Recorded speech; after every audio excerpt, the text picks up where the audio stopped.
Good morning, friends. Today we are going to see UGC NET 2020 exam memory based questions with answers. Check teaching and research aptitude questions based on the feedback shared by the candidates. NTA UGC NET December 2018 exam has been started from 24 September and will last till 13th November 2020. We are going to share the memory-based teaching and research aptitude questions that have been created on the basis of feedback shared by the candidate who have appeared for the UGC NET exam this year. In paper 1, the questions asked were of generic in nature, intending to access the teaching research aptitude of the candidate. Let's have a look at the important memory-based questions that are being covered in NTA UGC NET December 2020 exam. The first question is, what are required for good teaching? The options are diagnosis, remedy, direction, feedback. The options are BCD, C and D, ABCD and A and B. The answer is all the four options. What are required for good teaching? Diagnosis, remedy, direction, feedback. Which of the following set of statements best describes the nature and objectives of teaching? Indicate your answer by selecting the code. The first option is teaching and learning are integrally related. Option B is there is no difference between teaching and training. And the third option is concern of all teaching is to ensure some kind of transformation in students. And then the option D is all good teaching is formal in nature. Option E is a teacher is a senior person. And then option F is teaching is a social act whereas learning is a personal act. Here the code is A, B and D, B, C and E, A, C and F, D, E, F. Here the answer is A. Here the A is teaching and learning are integrally related. And then C, concern of all teaching is to ensure some kind of transformation in students. And then F, teaching is a social act whereas learning is a personal act.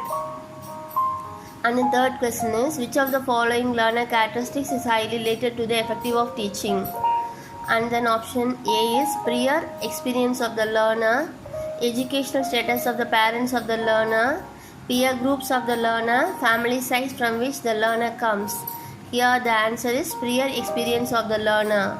And then the fourth question is attitudes, action and experience, appearance in the context of classroom communication are considered as impersonal, irrational, verbal, non-verbal. Attitudes, action and appearance in the context of classroom communication are considered as non-verbal. Which of the following statement is not true in the context of participatory research? It is collective process of inquiry. It is sole purpose is production of knowledge. It recognizes knowledge as power. It emphasizes on people as experts. The answer is its sole purpose is production of knowledge. And then the sixth one is, in the two sets given below, set 1 indicates method of teaching, while set 2 provides the basic requirement of success, effectiveness. Match the two sets and indicate your answer by choosing the code. Set 1 is method of teaching and set 2 is basic requirement for success and effectiveness. Here the A option is lecturing, B is discussion in groups, C brainstorming and D is programmed instructions. Here the answer is A, lecturing, content delivery in a lucid language. Lecturing, content delivered in a lucid language. And then discussion in groups is theme-based interaction among participants. Discussion in groups, theme-based interaction among participants. Brainstorming, production of large number of ideas. Production of large number of ideas. Programmed instructional. Programmed instructional is small step presentation with feedback provided. The next question is, there are two sets of given below. Set 1 specify the types of research. Set 2 indicates their characteristics. Match the two and give your answer by selecting the appropriate code. The previous one is the answer is 3, and here we are going to set 1.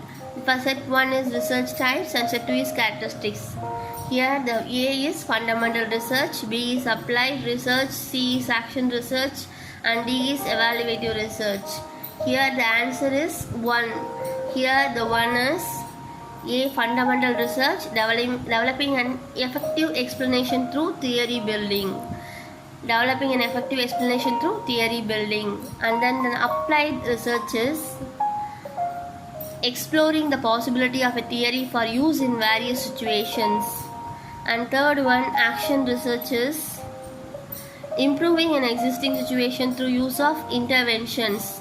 And fourth one, evaluative research is finding out the extent of perceived impact of an intervention.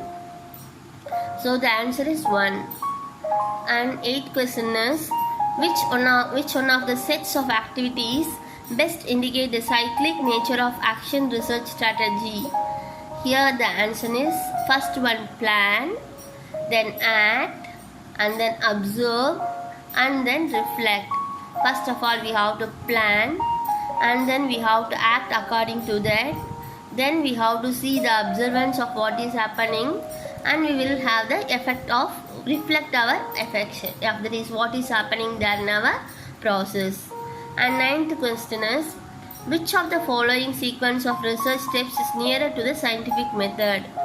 The option 1 is suggested solution of the problem, reducing the sequence of the solution, perceiving the problem situation, location of the difficulty, and testing the solutions. Perceiving the problem situation, locating the actual problem and its definition, hypothesizing, reducing the consequence of the suggested solution, and testing the hypothesis in action. And third one, defining a problem, identifying the issues of the problem, defining a population, drawing a sample, collecting data, and analyzing results.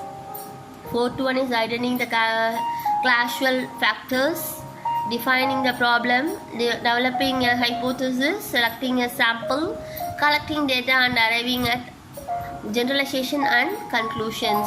Here the answer is defining a problem, identifying the cause of the problem, defining a population, drawing a sample, collecting data, and analyzing results. The third is correct. And next question is, the problem of research ethics is concerned with which aspect of research activities? The four options are following the prescribed format of the thesis, data analysis through qualitative or quantitative techniques, defining the population of research, evidence-based research reporting. The answer is 4, evidence-based research reporting. Okay friends, see you in the next video. I hope you are preparing well for the exam. These questions really make you to find what type of questions will be asked there for the examination. Okay friends, prepare well for the exam. We will see you in the next video. Thank you. Bye.